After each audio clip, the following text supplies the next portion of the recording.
Hello students, welcome to prep IAS. मेरा नाम है मयूरी भागवानी। आज हम डिस्कस करने वाले हैं 6 नवंबर का द हिंदू न्यूज़पेपर। तो ये द हिंदू एनालिसिस शुरू करें उससे पहले today's pinch of positivity. One day और डे वन यू डिसाइड। आपको अपना पहला दिन ये करना है या फिर आपको एक दिन के लिए बैठे रहना है कि ये दिन आएगा और मैं इस दिन पे शुरू करूँगा। तो आपको अपना डे वन करना है या फिर आप वन डे के बारे में सोच रहे हो। It all depends upon you. ठीक है, आप जब तक ये सोचते रहोगे कि एक दिन आएगा जब मैं पढ़ाई करूँगी या पढ़ाई करूँगा, तो वो आप चीज़ों को बस प्रोकास्टिनेट कर रहे हो। आप सिर्फ चीज़ों को टाल रहे हो और कुछ भी नहीं कर रहे हो। Instead of that you should do कि चलो आज से ही शुरू करते हैं, आज से ही पहला दिन करते हैं। ठीक है, तो day one should be a better option. So हमेशा कोशिश कीजिए कि जो भी चीज़ आपके दिमाग में आती है उसको वहीं की वहीं निपटा दो, ख़त्म कर दो। ठीक है, तो आगे बात करते हैं। देखो, आज के टॉपिक्स देख लेते हैं। GS1 में we have nothing for today. GS2 में हम देखेंगे गवर्नमेंट पॉलिसीज़ में से duty cuts on edible oil. तो एडिबल ऑयल के प्राइजेस कम हुए हैं और ऐसा होने के क्या रीज़न हैं, इसको देखेंगे। Developments in Kedarnath. तो केदारनाथ में काफ़ी सारे डेवलपमेंट्स हुए हैं। ऋषि ट्रेडिशन को यहाँ पे प्रमोट किया जा रहा है। तो ये कौन कौन से डेवलपमेंट्स हैं और केदारनाथ के बारे में भी इन जनरल हम जानने की कोशिश करेंगे। देन इंटरनेशनल रिलेशंस में हम देखेंगे इथोपिया के इशू को। इंडेनिटी क्लॉज को देखेंगे। देखो, वैसे हम इंडेनिटी क्लॉज को बहुत डिटेल में कर चुके हैं पहले। अगर आपको नहीं पता होगा तो मैं थोड़ा सा आपको इंडेनिटी क्लॉज के बारे में यहाँ पे बताऊंगी। ठीक है, इसके अलावा हेल्थ में हम जीका वायरस के बारे में देखेंगे। GS3 में we will be looking into need of a climate law. This is an editorial of the Hindu. And GS4 में we will be looking into the topic of fortitude. ठीक है, तो फोर्टिट्यूड क्या है इसको समझेंगे। तो पहला हमारा आज का आर्टिकल है duty cuts stock limits helped curtail edible oil prices. तो देखो, एडिबल ऑयल के जो रिटेल प्राइजेस हैं वो काफ़ी ज़्यादा डिप हुए हैं, काफ़ी ज़्यादा नीचे गिरे हैं। ठीक है, जैसे कि आप देख सकते हो यहाँ पे दिल्ली में पाम ऑयल -6 हुआ है, -5 यहाँ पे सोयाबीन ऑयल हुआ है। तो ये रुपीज़ में कितना घटा है ये प्राइस पर केजी, ये बताया गया है इस टेबल में। ग्राउंडनट ऑयल 7 रुपये से कम हुआ है। सनफ्लावर ऑयल, मस्टर्ड ऑयल, इस तरह से यहाँ पे काफ़ी ज़्यादा यहाँ पे डिप देखने को मिला है इसके प्राइजेस में। और इसके कुछ रीजंस बताए गए हैं। जैसे कि सबसे पहला रीज़न बताया गया है कि यहाँ पे ड्यूटी कट्स हुए हैं। ठीक है, जो भी चीज़ें इंपोर्ट की जाती है, जैसे कि पाम ऑयल को लार्जली हम इंपोर्ट करते हैं, तो इसके ऊपर जो लगने वाली ड्यूटीज़ थी उनको कट किया गया है सो दैट यहाँ पे प्राइजेस को कट किया जा सके।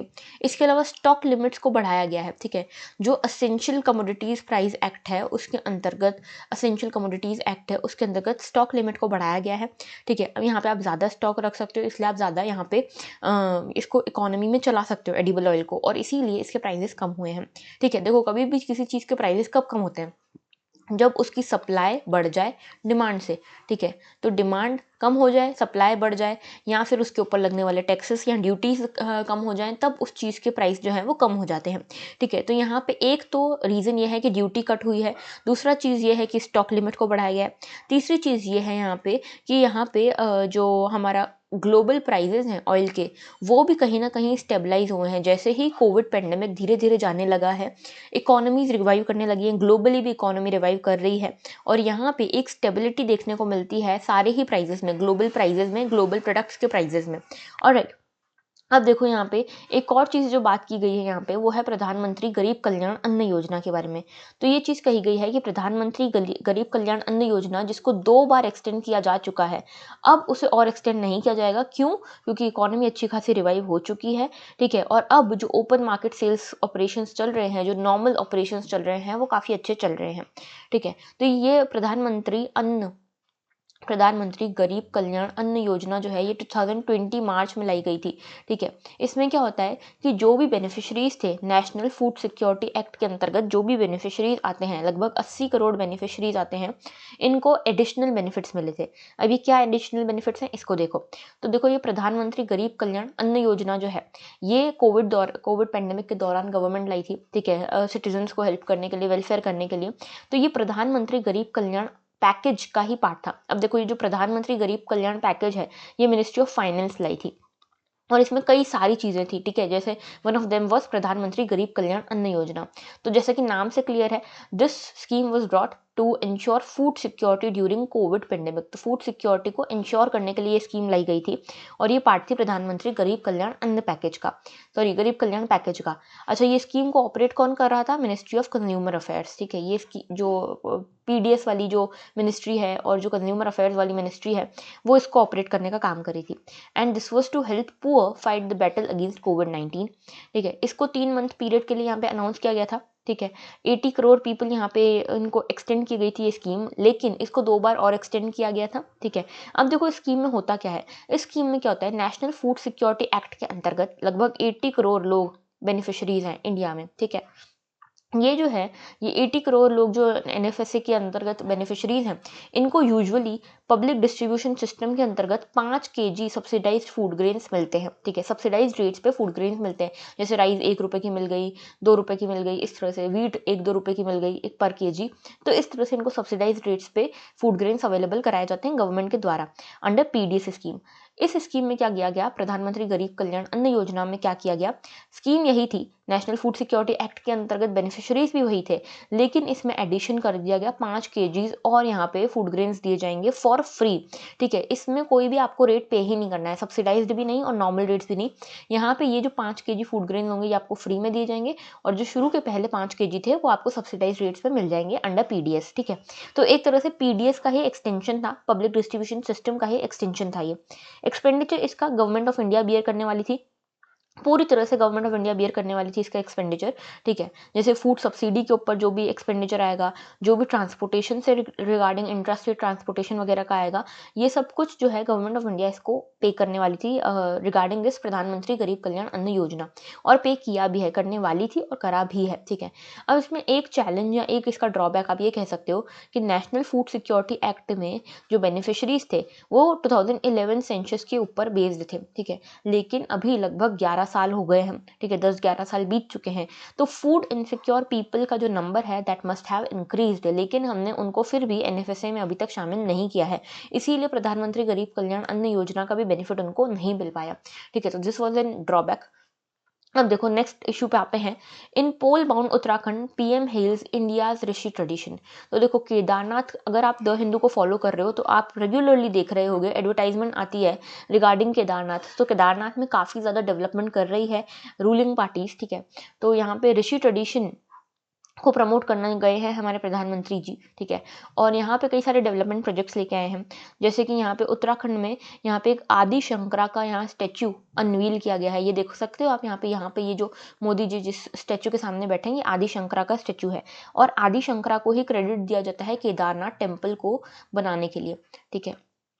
तो यहाँ पे केदारनाथ टेम्पल आदि शंकरा ने बनवाया 8th सेंचुरी में, ठीक है। और उन्हीं के नाम पे, उन्हीं के लिए ये स्टैचू बनाया गया है, ठीक है, केदारनाथ में, जिसको आदि शंकरा स्टैचू कहा जा रहा है, ठीक है। अच्छा, अब इतने सारे डेवलपमेंट्स हो रहे हैं, उसके पीछे आपको बैकग्राउंड में एक चीज़, एक फैक्ट ये भी पता होना चाहिए कि 2022 में यहाँ पे इलेक्शंस भी होने वाले हैं। तो इसको एक स्केप्टिकल नज़रिए से भी देखा जा रहा है कि क्या इलेक्शंस के लिए ये सब किया जा रहा है, लेकिन कुछ लोग ये भी कह रहे हैं कि डेवलपमेंट तो हो रहा है अब किसी भी तरीके से हो, ठीक है। तो ये अलग अलग पर्सपेक्टिव्स हैं देखने के। अब यहाँ पे देखो कोशिश क्या की जा रही है कि कल्चरल और रिलीजियस जो रिवाइवल होना चाहिए वो यहाँ पे किया जा सके, यहाँ पे लोग अपने कल्चर से जुड़े रहें, यहाँ पे टूरिज्म को बढ़ावा मिले, इस सब चीज़ों को देखते हुए उत्तराखंड में ये सब डेवलपमेंट किया जा रहा है, ठीक है। अभी आपको पता होगा अयोध्या में राम टेम्पल भी बनाया जा रहा है, तो ये सारी चीज़ें भी की जा रही है। अच्छा, एक चीज़ और कि 2013 में यहाँ पे बहुत बड़ी बाढ़ आई थी केदारनाथ के, आप सभी को पता होगा केदारनाथ में जो आउटबर्स्ट फ्लड्स आई थी उसके कारण केदारनाथ टेम्पल की बहुत बुरी हालत हुई थी। लेकिन लोगों को मानना था कि ये वापस खड़ा हो पाएगा या नहीं हो पाएगा, लेकिन after that flood within 2 years, maximum within 2 years this temple has been completely renovated, और अभी इसमें और डेवलपमेंट करने की बात चल रही है, ठीक है। तो ये कुल मिला के 130 करोड़ का प्रोजेक्ट है, ठीक है। और इसमें काफ़ी सारे डेवलपमेंट प्रोजेक्ट्स हैं, जैसे कि यहाँ पे देखो सरस्वती अष्टपथ यहाँ पे बनाया जाएगा, तीर्थ पुरोहित हाउसेज बनाए जाएंगे, गरुड़ छठी ब्रिज बनाया जाएगा मंदाकिनी रिवर पे, ये सब कुछ यहाँ पे किया जाएगा। तो अब हमारे लिए इम्पोर्टेंट हो जाता है केदारनाथ के बारे में जानना। तो देखो केदारनाथ की थोड़ी सी हिस्ट्री है, माइथोलॉजिकल हिस्ट्री मैं आपको बताऊंगी। तो देखो सबसे पहली चीज़ तो ये केदारनाथ जो है ये 4 धाम, छोटा 4 धाम में आता है, ठीक है। 1 मिनट, छोटा चार धाम का पार्ट है ये याद रखना। देखो चार धाम जो है ना ये अलग है और छोटा चार धाम जो है ये अलग है। छोटा चार धाम या चार धाम ऑफ उत्तराखंड कहते हैं इसको। तो ये छोटा चार धाम में क्या क्या आता है, एक तो आता है केदारनाथ, फिर आता है गंगोत्री, यमुनोत्री और बद्रीनाथ।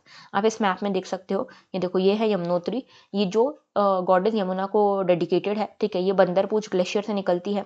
उसके बाद यहाँ पे ये है केदारनाथ, ये लॉर्ड शिवा को डेडिकेटेड है और ये नॉर्दर्न मोस्ट ज्योतिर्लिंग है, ठीक है, ये याद रखना। केदारनाथ लॉर्ड शिवा को डेडिकेटेड है और नॉर्दर्न मोस्ट यहाँ पे ये ज्योतिर्लिंग है। उसके बाद गंगोत्री है, ठीक है, गंगोत्री गॉडेस गंगा को यहाँ पे डेडिकेटेड है, ठीक है। इसके बाद ये है बद्रीनाथ, ये लॉर्ड विष्णु को डेडिकेटेड है और ये ये अलकनंदा रिवर के बैंक पे पड़ता है, ठीक है। तो बद्रीनाथ जो है अलकनंदा रिवर के बैंक में पड़ता है, केदारनाथ जो है ये मंदाकिनी रिवर के बैंक पे पड़ता है। तो ये याद रखना कि मंदाकिनी के बैंक पे कौन पड़ता है, केदारनाथ, और बद्रीनाथ के बैंक में कौन पड़ता है, अलकनंदा के बैंक पे पड़ता है बद्रीनाथ। समझ गए। तो ये चारों के बारे में आपको पता होना चाहिए। यमुनोत्री बंदरपूछ ग्लेशियर और यमुना को डेडिकेटेड, गंगोत्री गंगा को डेडिकेटेड, और ये मेजर रिवर है भगीरथी, यहाँ से ही निकलती है, मेजर सोर्स है भगीरथी के निकलने का। केदारनाथ जो है ये लॉर्ड शिवा के लिए है और मंदाकिनी के बेसिन पे है, और बद्रीनाथ जो है ये विष्णु के लिए है और अलकनंदा के बैंक पे पड़ता है। समझ गए। अब देखो यहाँ पे ये उत्तराखंड के टूरिज्म इंडस्ट्री का बहुत बड़ा पार्ट है ये चार धाम, ठीक है। इसके अलावा यहाँ पे ये भी आपको पता होना चाहिए कि जो केदारनाथ टेम्पल है वो सारा टाइम नहीं खुला रहता। कार्तिक के महीने में, जो इंडियन कैलेंडर के अकॉर्डिंग कार्तिक के महीने में ये खुलता है और वैशाख के महीने में ये बंद हो जाता है, ठीक है। तो सॉरी, कार्तिक के महीने में ये बंद होता है, closes on the first day of Kartik and reopen in Vaishakh. तो वैशाख में ये ओपन होता है। ओके। अब देखो चार धाम की मैं जो बात करी थी, ये तो छोटा चार धाम में हमने देखा। छोटा चार धाम में चार आते हैं, कौन कौन से, केदारनाथ, बद्रीनाथ, गंगोत्री एंड यमुनोत्री। एक्चुअल चार धाम जो है इंडिया के वो ये चार हैं। बद्रीनाथ टेम्पल है उत्तराखंड का, द्वारका में द्वारकाधीश टेम्पल है, जगन्नाथ टेम्पल है पुरी का, और यहाँ पे रामनाथ स्वामी टेम्पल है रामेश्वरम का, ठीक है। तो ये चार जो है ये बनाते हैं क्या, चार धाम ऑफ इंडिया, ठीक है। तो बेसिकली चार धाम क्या है, हिंदू ट्रेडिशन से रिलेटेड जो मेजर पिलग्रिमेज साइट्स होती हैं वो हैं ये चार प्लेसेस। ओके। अब केदारनाथ टेम्पल के बारे में आपको कुछ चीज़ें बता दूं। लॉर्ड शिवा को डेडिकेटेड टेम्पल है, 1200 सालों से पुराना टेम्पल है, आदि शंकराचार्य ने बनाया था, and it is one of the 12 jyotirlingas, ठीक है, वन ऑफ द 12 ज्योतिर्लिंग है, एंड नॉर्दर्न मोस्ट ज्योतिर्लिंग भी है केदारनाथ टेम्पल। और लगभग 3500 मीटर की हाइट पे ये बेस्ड है, और यहाँ पे लगभग पूरा साल स्नो से कवर्ड रहता है, ठीक है। अच्छा देखो, यहाँ पे समर्स में डीटी को वापस लाया जाता है, विंटर्स में यहाँ से डीटी को लेके जाया जाता है ऊखीमठ, ठीक है। ऊखीमठ एक छोटा सा विलेज है यहाँ पे केदारनाथ के पास में ही, तो वहाँ पे डीटी को ले जाया जाता है। समर्स में इसको वापस ले आते हैं जब वेदर इंप्रूव हो जाता है। ये जो प्रेजेंट टेम्पल है ये 8th सेंचुरी एडी में बनाया था आदि शंकराचार्य ने, ठीक है। इससे पहले माना जाता है कि पांडवास ने इस टेम्पल को बनाया था। देखो पांडवास से रिलेटेड एक माइथोलॉजिकल फैक्ट ये है कि पांडवास जब कुरुक्षेत्र में अपनी वॉर लड़के आए, ठीक है, जब महाभारत हो गई और ये अपने सारे जो कौरव जो इनके भाई थे इनको इन्होंने मार दिया, लगभग 100 भाई थे इनके, कौरव थे, ठीक है, और इन सभी की डेथ हो गई, 100 कौरव्स की डेथ हो गई। उसके बाद इनको बहुत ज़्यादा गिल्ट हो गया कि हमने अपने ही भाइयों को, अपने ही वंश को, अपने ही कुल को मार दिया। तो out of this guilt, out of this remorse, ये यहाँ पे पश्चाताप करना चाहते थे और ये उसके लिए लॉर्ड शिवा को ढूंढ रहे थे। और लॉर्ड शिवा क्योंकि इनसे नाराज़ थे, वो इनको मिलना नहीं चाह रहे थे, तो लॉर्ड शिवा ने अपने आप को एक बुल के फॉर्म में यहाँ पे इनकारनेट कर दिया, यानी कि एक बुल का अवतार ले लिया उन्होंने, एक बैल का अवतार ले लिया यहाँ पे, और वो केदारनाथ में आके छुप गए, ठीक है। तो ये जो पूरी हिस्ट्री है, और यहाँ पे फिर केदारनाथ टेम्पल बनाया था पांडवास ने, ठीक है। तो ये एक थोड़ी हिस्ट्री है। अच्छा एक चीज़ और मैं बता दूँ, केदारनाथ जो है this is one of the Panch Kedars, ठीक है। उत्तराखंड में पंच केदार्स भी हैं, और इस पंच केदार में केदारनाथ आता है, चोपटा, टुंगनाथ, ये सारी चीज़ें आती है, ठीक है। अगर आपने उत्तराखंड में विजिट किया होगा तो आपको काफ़ी कुछ पता होगा, ठीक है। तो यहाँ पे इसको काफ़ी ज़्यादा डिवाइन प्लेस कहा जाता है, क्योंकि यहाँ पे इतने सारे प्लेसेस हैं, इतने सारे श्राइन और इतने सारे पिलग्रिमेज प्लेसेस हैं, ठीक है। तो कभी मैं और बताऊँगी माइथोलॉजी के बारे में इसकी, केदारनाथ की, और ये चोपटा, टुंगनाथ, ये सब क्या है उसके बारे में। ओके। अच्छा देखो, inner walls of assembly halls जो है, ये इस केदारनाथ के इनर वॉल्स जो है यहाँ पे काफ़ी सारे डीटीज बने हुए हैं। आउटर वॉल जो है वहाँ पे आउटसाइड में एक नंदी बुल बना हुआ है, ठीक है। Nandi bull acts as a guard. अगर आपने कुछ डॉक्यूमेंट्रीज भी देखे होंगे ना केदारनाथ के ऊपर, तो आपको ये पता होगा कि बाहर एक नंदी बुल है, और ऐसा माना जाता है कि जब केदारनाथ की फ्लड्स आई थी तो बाकी सब ठीक था, लेकिन जो बाहर जो नंदी बाकी सब में बहुत काफ़ी ज़्यादा डिस्ट्रक्शन हो गया था, लेकिन जो नंदी बुल था जो बाहर एज अ गार्ड खड़ा था वो वहीं के वहीं स्टिल था, ठीक है, मतलब उसके ऊपर कोई आँच नहीं आ पाई थी, और जो एक्चुअल टेम्पल है उसके ऊपर भी कोई आँच नहीं आ पाई थी, ठीक है। तो ये चीज़ें कही जाती है। अब मंदाकिनी रिवर के बेसिन पे पड़ता है ये, ठीक है, ये आपको पता होना चाहिए, केदारनाथ टेम्पल। तो ये तो हमारी बात हो गई केदारनाथ की।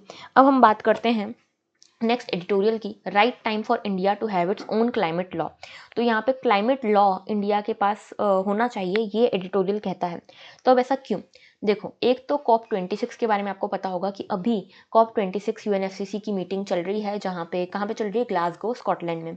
और इसके अंतर्गत इंडिया ने ये बोला है कि हम यहाँ पे क्लाइमेट सॉल्यूशन का पार्ट बनना चाहते हैं, ठीक है। इसके लिए पंचामृत सॉल्यूशन बताया है। पंचामृत सॉल्यूशन में कई सारी चीज़ें बोली हैं इंडिया ने, जैसे कि हम अपना फॉसिल फ्यूल जो कंजप्शन है उसको कम करेंगे, हम यहाँ पे कार्बन सिंक को डेवलप करेंगे, हम यहाँ पे कार्बन इमिशन इंटेंसिटी को कम करेंगे, रिन्यूएबल एनर्जी शेयर को हम बढ़ाएंगे 50% तक। ये सारी चीज़ें यहाँ पे कही है अंडर पंचामृत सॉल्यूशन, ठीक है। तो एक्चुअल में आप देखो तो COP26 is basically the practical implementation of Paris accord 2015, क्योंकि जो जो चीज़ें यहाँ पे कही गई थी उसके लिए अब जो इम्प्लीमेंटेशन हो रहा है वो COP26 में हो रहा है।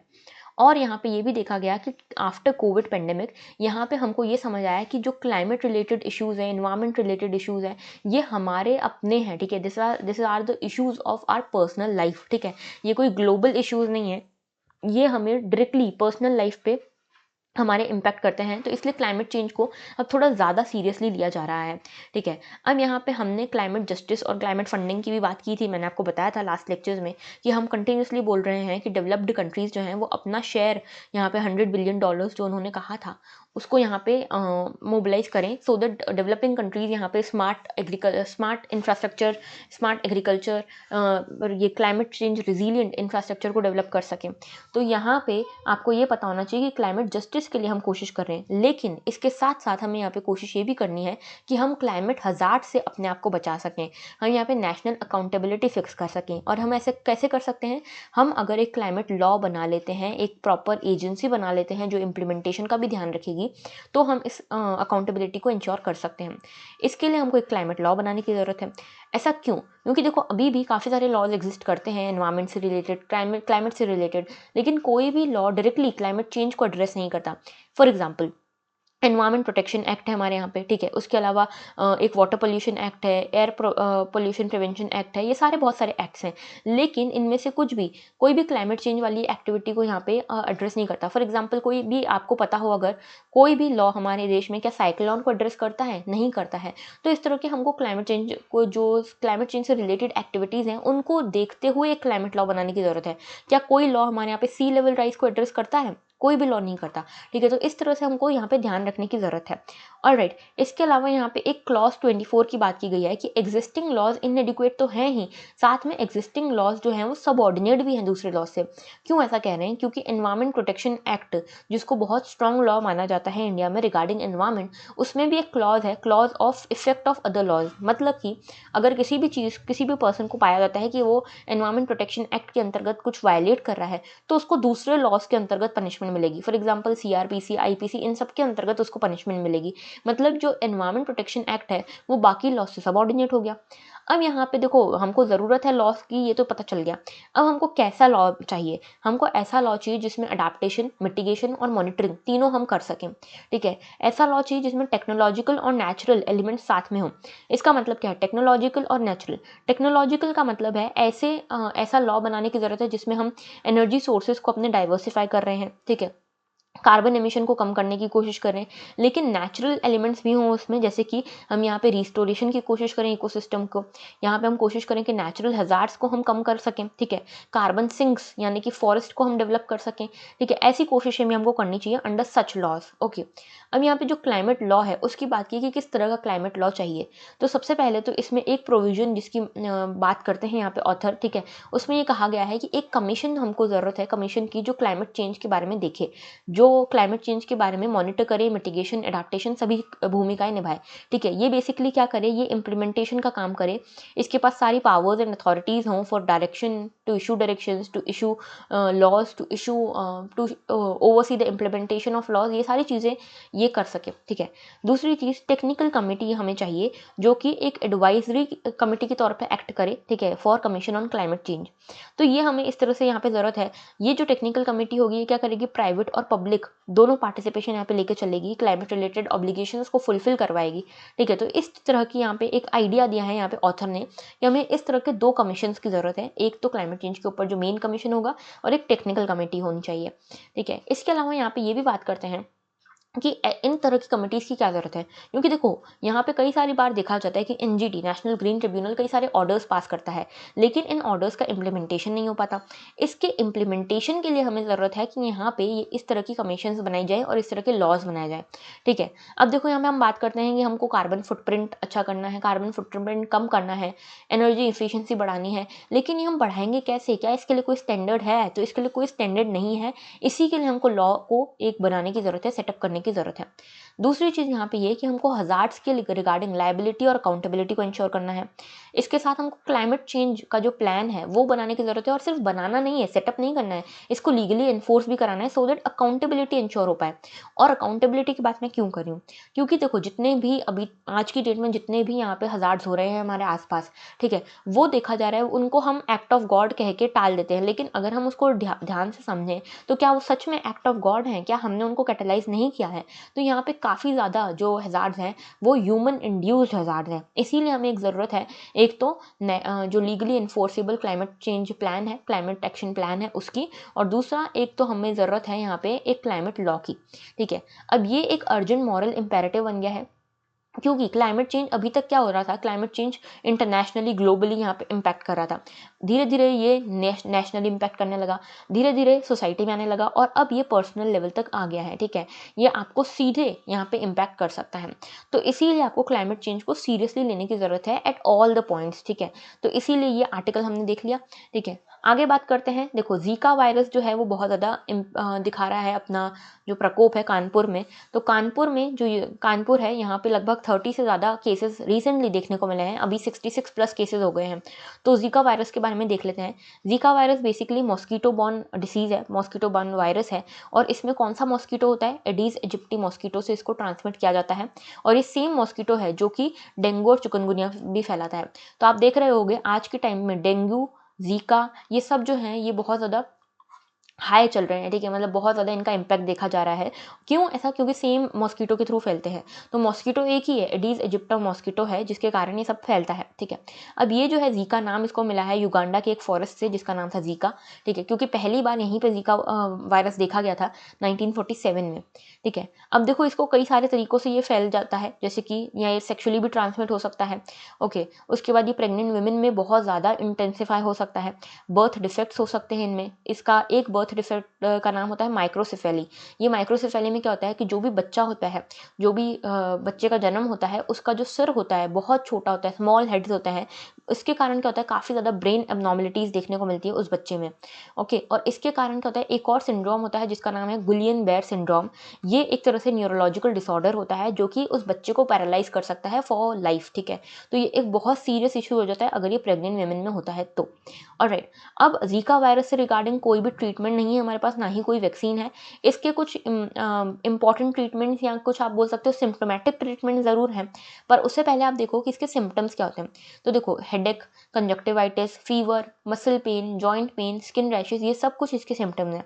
अब इसमें ट्रीटमेंट आप कैसे कर सकते हो, ट्रीटमेंट आप क्या कर सकते हो, अगर आपको ये सिम्टम्स लगते हैं तो आप डॉक्टर को बुलाइए, आप डॉक्टर से मेडिकेशंस लीजिए, रेस्ट कीजिए, पानी जितना हो सके उतना पीजिए। ठीक है, अपने आप को हाइड्रेटेड रखिए। ठीक है, अब उसके अलावा प्रिवेंशन के क्या तरीके हो सकते हैं, तो इसमें इंसेक्ट रेपेलेंट आप यूज़ कीजिए, बेड को कवर कीजिए, लॉन्ग स्लीव शर्ट्स पहनिए, मॉस्किटो नेट्स यूज़ कीजिए।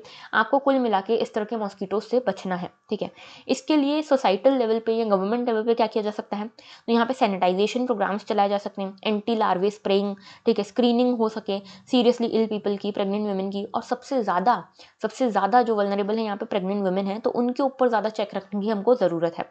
ठीक है, तो ये हमने देखा जीका वायरस के बारे में।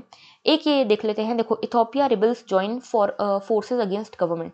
तो इथोपिया के जो रिबल्स हैं उन्होंने फोर्सेज ज्वाइन किया अगेंस्ट गवर्नमेंट। तो यहाँ पे हो क्या रहा है एग्जैक्टली तो देखो यहाँ पे ये जो है ये इथोपिया, आपको पता होगा अफ्रीका का एक स्टेट, अफ्रीका का एक कंट्री है इथोपिया, जो हॉर्न ऑफ अफ्रीका पार्ट में आता है।